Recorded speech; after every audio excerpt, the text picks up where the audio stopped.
اللہ پاک ارشاد فرماتا ہے وَلَنَبْلُوَنَّكُمْ بِشَيْءٍ مِّنَ الْخَوْفِ وَالْجُوعِ وَنَقْصٍ مِّنَ الْأَمْوَالِ وَالْأَنفُسِ وَالثَّمَرَاتِ وَبَشِّرِ الصَّابِرِينَ الَّذِينَ إِذَا أَصَابَتْهُمْ مُصِيبَةٌ قَالُوا إِنَّا لِلَّهِ وَإِنَّا إِلَيْهِ رَاجِعُونَ۔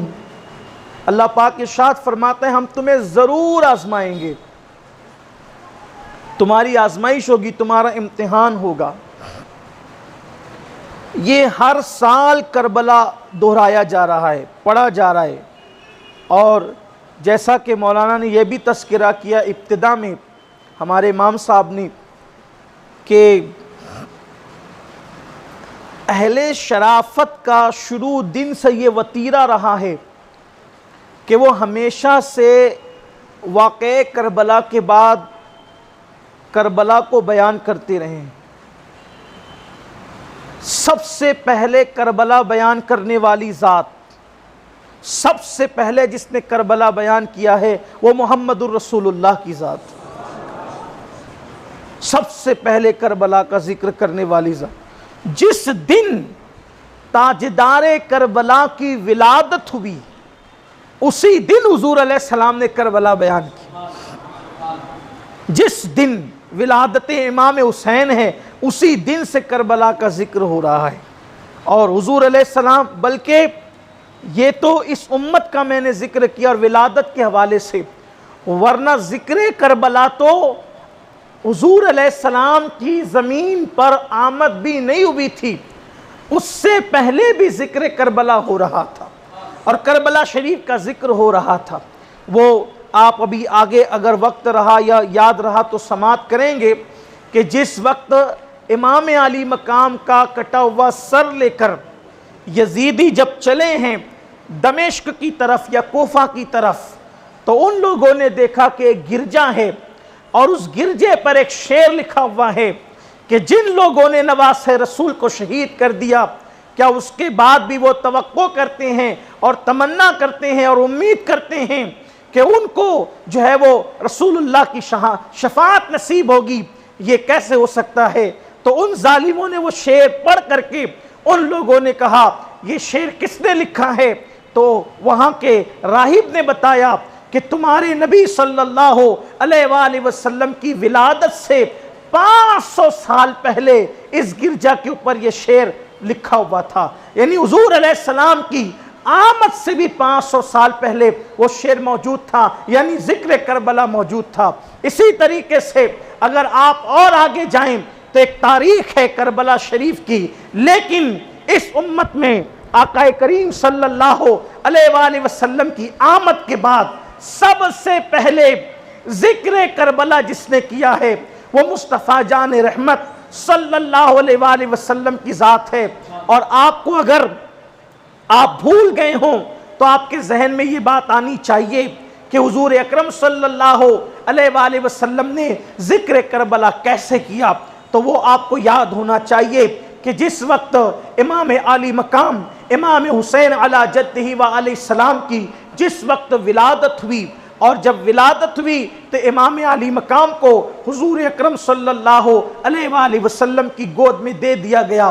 آقا کریم صلی اللہ علیہ وآلہ وسلم کی گود میں جب سرکار امام حسین کو دیا گیا، دیکھو یہ بھی قسمت ہے، یہ بھی تقدیر ہے۔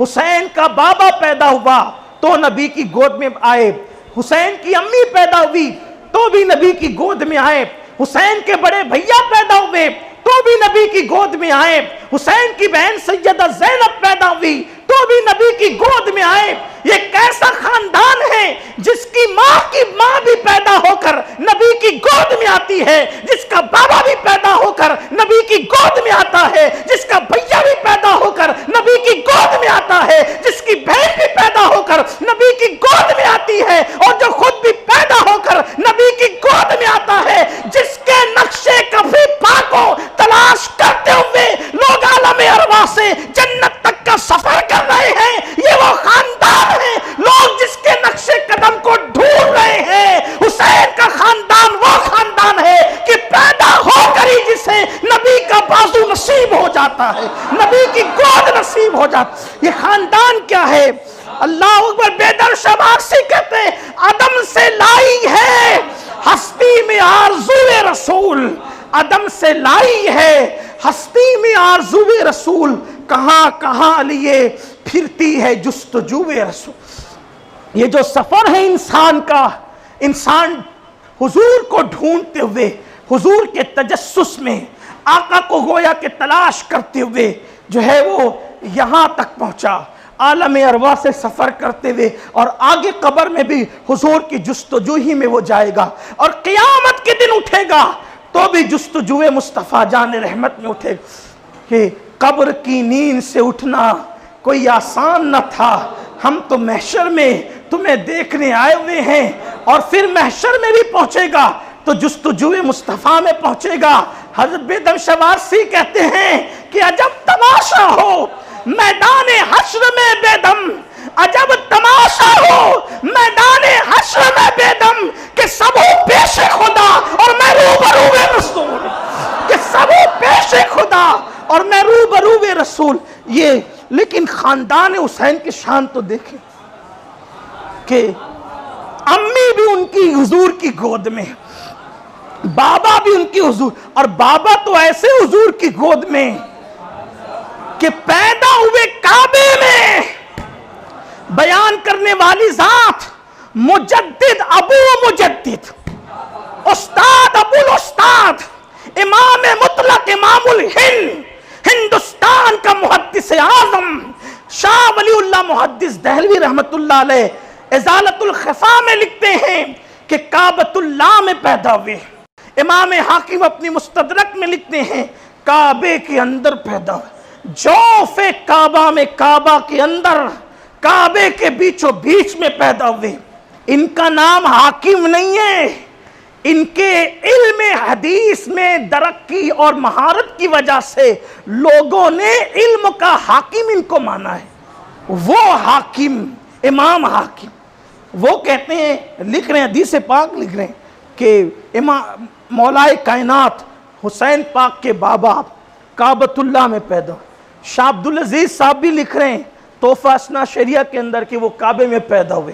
ایک تفصیل ہے لیکن اب اس کی طرف نہیں جانا. یہی میں کہہ رہا تھا کہ پہلے دن سے کربلا شروع ہونا ہے لیکن بیچ میں گفتگو آئے گی. اور کیسے نہ ہو، بیٹے کا ذکر ہو تو بابا کو چھوڑ دیا جائے، بیٹے کا ذکر ہو تو امی کو چھوڑ دیا جائے. ایسے تو نہیں ہوگا نا، اس لیے کہ ہم رسم لے کر نہیں بیٹھے ہیں.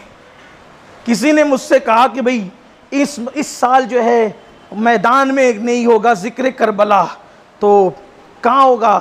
میں نے کہا کہیں ہو، سنانا جس کو تھا وہ تو میدان میں بھی سنتا ہے، وہ تو کمرے میں بھی سنتا ہے.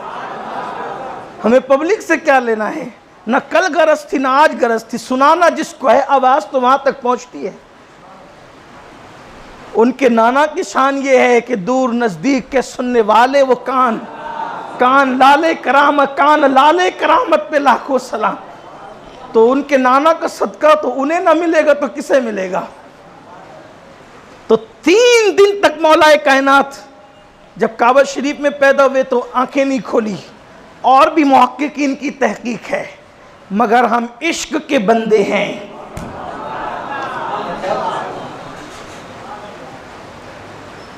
ہم عشق کے بندے ہیں. تحقیق عقل سے کی جاتی ہے اور ماننے کا کام عشق کرتا ہے. ہمارا مجدد بھی امام عشق و محبت ہے، اور ہمارا مسلک بھی مسلک عشق و محبت ہے، اور ہمارا مذہب بھی مذہب عشق و محبت ہے، اور ہمارے مذہب کی اساس بھی محبت پر ہے. اور کہہ دیا گیا الا لا ایمان لمن لا محبت لا، آگاہ ہو جاؤ، محبت کے بغیر ایمان ہو ہی نہیں سکتا. تو یہاں تو محبت ہی محبت کی باتیں ہیں.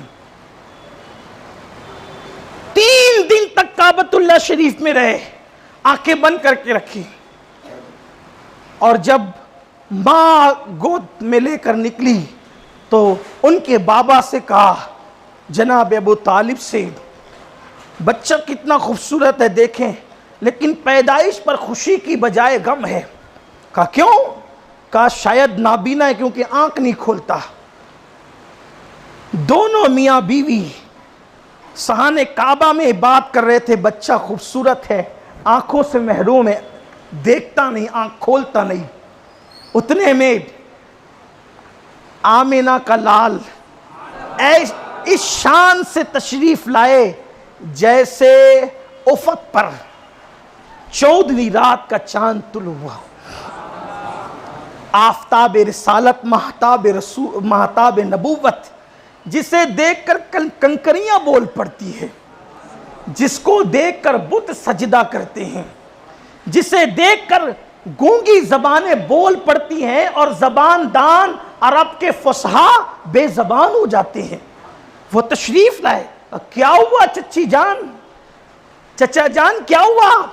چچا چچی دونوں بڑے محسن تھے۔ چچی نے ماں کی طرح پیار دیا تھا اور چچا نے جو ہے باپ کی طرح پیار دیا تھا۔ انہی کے گھر میں حضور علیہ السلام نے طویل مدت قیام کیا تھا۔ دونوں کو افسردہ دیکھا۔ جو غلاموں کو افسردہ نہ دیکھ سکیں وہ چچا چچی کو افسردہ دیکھ۔ پوچھا کیا ہوا؟ کہا بچہ پیدا ہوا ہے، آپ کو بھائی آیا ہے، لیکن ہے بڑا خوبصورت۔ کمی کیا ہے؟ کمی یہ ہے کہ اس کی آنکھیں کھلتی نہیں، شاید نابینا ہے۔ حضور نے کہا میرے بھائی کو میرے پاس دو۔ ابھی حضور نے نبوت کا اعلان نہیں کیا، 29 یا 30 سال کی عمر ہے، اور کہتے ہیں میرے بھائی کو میرے پاس دو۔ جیسے حضور علیہ السلام نے اپنی گود میں لیا اس نوزائید شہزادے کو، اس مولود کعبہ کو، جیسے اپنی گود میں لیا، انہوں نے آنکھیں کھولی، اور آنکھیں کھول کر سب سے پہلے جس کا چہرہ دیکھا وہ رخ بددہا کو دیکھا۔ کوئی پیدا ہو کر نرس کو دیکھتا ہے، دواخانے کی سسٹر کو دیکھتا ہے، کوئی دائی کا منہ دیکھتا ہے، کوئی امی کا منہ دیکھتا ہے، کوئی بابا کا منہ دیکھتا ہے، لیکن علی پاک جو حسین پاک کے بابا ہیں، اچھا 3 دن تک آنکھیں بند کر کے رکھی۔ آنکھیں بند یعنی علی یہ شعور لے کر آئے تھے۔ علی یہ جو پیدا ہو کر اتنا باشعور ہو کہ آنکھیں بند کر کے آئیں، اور 3 دن تک، اچھا منٹ 2 منٹ آنکھیں بند رکھی تو کہا کہ چلو کوئی پرابلم ہوگا، کوئی مسئلہ ہوگا۔ 3 دن تک علی نے آنکھیں بند کی، اور نبی بھی 3 دن کے بعد آئے تاکہ لوگوں کو پتا چلے یہ اتفاق نہیں ہے، نہ حسن اتفاق ہے، نہ اتفاق ہے، نہ حسن اتفاق ہے، یہ عشق کا انتظار ہے کہ 3 دن تک نہ ماں کو دیکھا نہ باپ کو دیکھا، سب سے پہلے جس کو دیکھا چہرہ مصطفیٰ کو دیکھا۔ تو سیدنا امام علی مقام کی جب ولادت ہوئی اور حضور کی گود میں، یہیں سے بات چلی تھی، بات دور نکلی، حضور کی گود میں دیے گئے تو سرکار علیہ السلام نے دیکھا، اور دیکھ کر چہرہ دائیں طرف کیا، دیکھ کر چہرہ دائیں طرف کیا، اور حضور کی آنکھوں میں آنسو تھے۔ سیدہ پاک نے پوچھا ابا آپ کیوں رو رہے ہیں؟ رونے کی وجہ کیا ہے؟ شعبان کی ایک روایت کے مطابق 3 تاریخ ہے، ایک روایت کے مطابق 4 تاریخ ہے، ایک روایت کے مطابق 5 تاریخ ہے، جو بھی آپ مان لیں، 3 ہے یا 4 ہے یا 5 ہے شعبان کی، جو بھی تاریخ ہو۔ سرکار علیہ السلام امام علی مقام کو، ننھے سے حسین پاک کو گود میں لے کر رو رہے ہیں، مگر چہرہ دائیں طرف کر لیا ہے، گویا شاید ایسا لگتا ہے کہ آج آنسو چھپانا چاہتے ہیں، اور آنسو نکل رہے، گود میں ننھا سا شہزادہ ہے۔